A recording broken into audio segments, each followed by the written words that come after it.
The Solar.creator will get a new feature by the end of the year. A very warm welcome to this webinar. This webinar will be about the Solar.creator and the backup power calculator. As I said, this is a feature that will get out soon. Now in this webinar I will show you the beta version, and by end of the year you will be able to enjoy this new feature. I hope many of you are already using the Solar.creator, and we know that there are most customers, they design or they want to design their PV system according to their load profile, according to their daily use of electricity. But we know that some, and maybe some are quite a bit of people, they are calculating their PV system by their backup power. So they want to be ready if there is a grid failure, and they want to be ready to satisfy a certain number of loads. And this is exactly where the backup power calculator comes into play. With this tool, you can design a PV system according to certain loads. And in this webinar, I will show you this new feature. My name is Max. I'm part of the trainings team in Fronius Solar team. As always, if you have questions, feel free to ask them at any time. My colleague Tony is behind the camera, and he will answer those questions as good as he can. I will show you this new backup power calculator, as I said, in the beta version. And I'm here in the Solar.creator in this overview or the surface you already know. What is new is this button over here. So there's Quick PV Design, and right next to it, the backup power calculator. I open it, and then I can start a backup power configuration. And yeah, we're just doing that. So first of all, I can choose the location. I choose the location of our facility. So this is in Wales. This is just relevant of the hours of sunshine that are here. And then I can go to energy. And first of all, in energy, I can enter an assumed energy consumption. And I can do that per day, per month, or per year. It doesn't really matter which period you're using. If I'm using year and I say there is an energy consumption of, let's say, 7,000 kilowatt hours per year, then this means that it's divided by 365, and this equals the daily consumption. So it just depends on the customer. Maybe the customer knows what he is using per day, more or less, or per month, or per year. And below here, I can enter the required backup hours. So how many hours do I want to be independent? Do I want to be ready for a power outage? Let's say we say this period is 16 hours. And then when I click on power outage, then I can choose which appliances I want to have running if there is a power outage, and how much those appliances consume.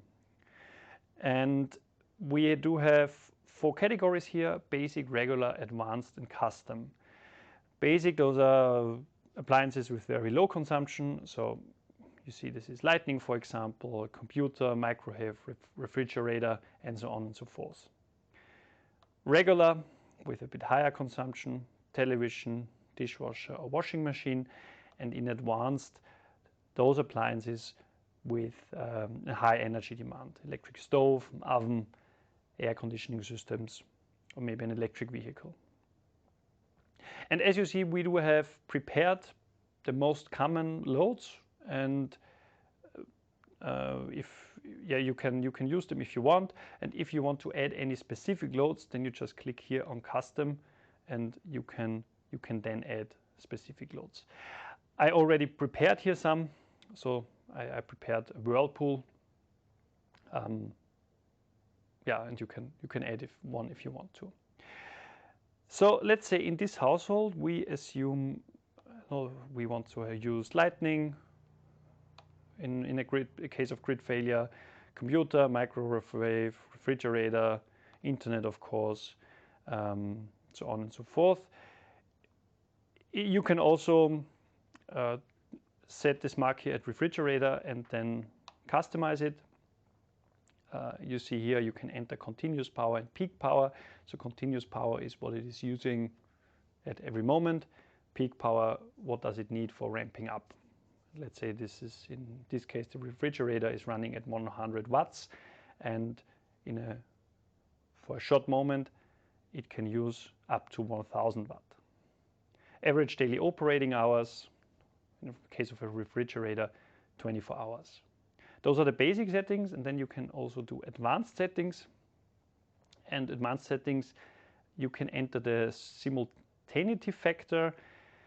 So this means we say it has a continuous power of 100 watt, but simultaneity factor says it is running, let's say, at only 50% of its power.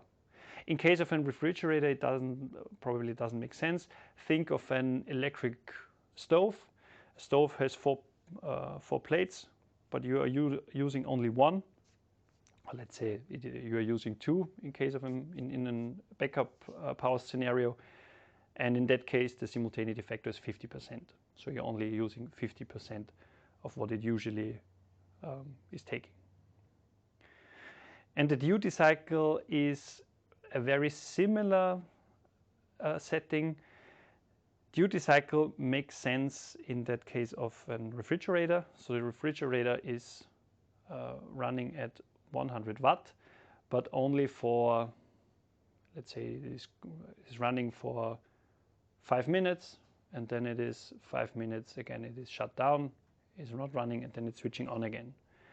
And with duty cycle, again, you can state how much percent of its time is it running and what percentage of its time it is switched off. So very similar to the simultaneity factor. Usually you will be fine with those basic settings here above. For those of you who want to go into detail, then you can use the advanced settings. So these are the loads I choose in the category basic. Let's say also in a backup scenario, we want to use the dishwasher and the washing machine, and also the electric stove, the electric oven, and also we want to charge the electric vehicle. And then I click on calculate. And then I get a suggestion for PV generator size and for battery size. And you see the PV generator size is rather small. It's only 5.8 kilowatt peak. This is only the recommendation of PV generator size that you need for satisfying the loads you just entered. Of course, if you're having a battery of 22 kilowatt hours, then you will choose a larger PV generator size. And the battery system size is recommended of at least 22 kilowatt hours. This is referring to, on the one hand, to the loads you entered. It is also referring to the general energy demand. So if you say this is 7,000 kilowatt hours per year, divided by 365 is the daily consumption, and also this daily consumption has to be satisfied with this battery size. And what is also included in this calculation is the necessary charging and discharging speed. So let's say we have here a refrigerator that is using 100 watts continuously, but for a short moment of time it can use up to 1000 watt. Then this is also this is also running into the calculation here. And below you see those two numbers. Battery only backup, it says 24 hours plus. So this means according to all the loads we entered here, and if we have this battery here, then we can run those loads at least for 24 hours. Combined, if the PV generator size of 5.8 kilowatt peak and this battery size combined, then we can run those loads longer than 7 days. What you can do then is to download the report. Then a PDF is generated. It's also something you can show the customer. So basically what the system is consisting of, and then what basic loads, regular loads, and advanced loads are calculated with in the backup scenario. And what you also can do is transfer the data to the Solar.creator. So you start here with the backup calculator, and then you want to translate this data into a regular Solar.creator planning. You can do that. You do it here, transfer the data, and then you enter the Solar.creator as you know it. You enter project name, customer data. I will leave it out for now. Click on next. Then residential, you can choose what the presettings for your project. Next. And then you start the project and you enter the mask you already know from the creator. And then the details you already entered, they are also pre-entered here. So the solar irradiance, for example, and the location of the PV system. Also the annual power consumption you entered. So in this case, this was 7,000 kilowatt hours per year. The load profile is per default always Monday to Sunday. Evening peak consumption, you can change that, of course. The PV arrays, they are not entered yet. So there you have to choose the manufacturer and the model, and I just choose here randomly whatever. And what is also entered is the inverter that you need to use for the backup scenario. As you can see here, this is the wrong picture, of course. This is a Simogen 24 and not a snap inverter. As I said, this is the beta version, and this will be turned correctly until the release. And then if you click on Start Calculation, then it's just the same as all the other plannings you're used to in the Solar.creator.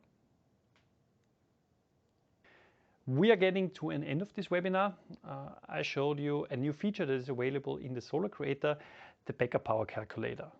With the Backup Power Calculator, you can enter certain loads and also the annual or daily consumption respectively of a household, and then according to this data calculate the perfect PV size and the perfect battery size. As I said, this feature is not out yet. What I showed you is the beta version. This feature will enter the market by end of the year, so very soon. I hope this webinar was useful for you. As always, the recording is sent to you and you can rewatch it at any time.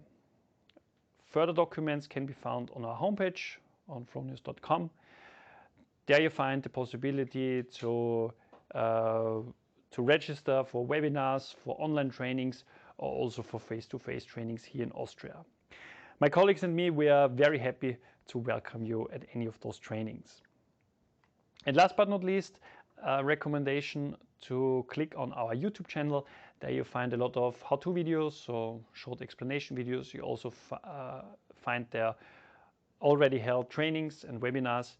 And if you have a problem, then probably you find the solution or you find the answer in our YouTube channel as well. I wish you a lot of success with the Solar.creator, and please enjoy the new Backup Power Calculator. I hope this webinar was useful for you. I'm looking forward to seeing you next time. Until then, bye-bye.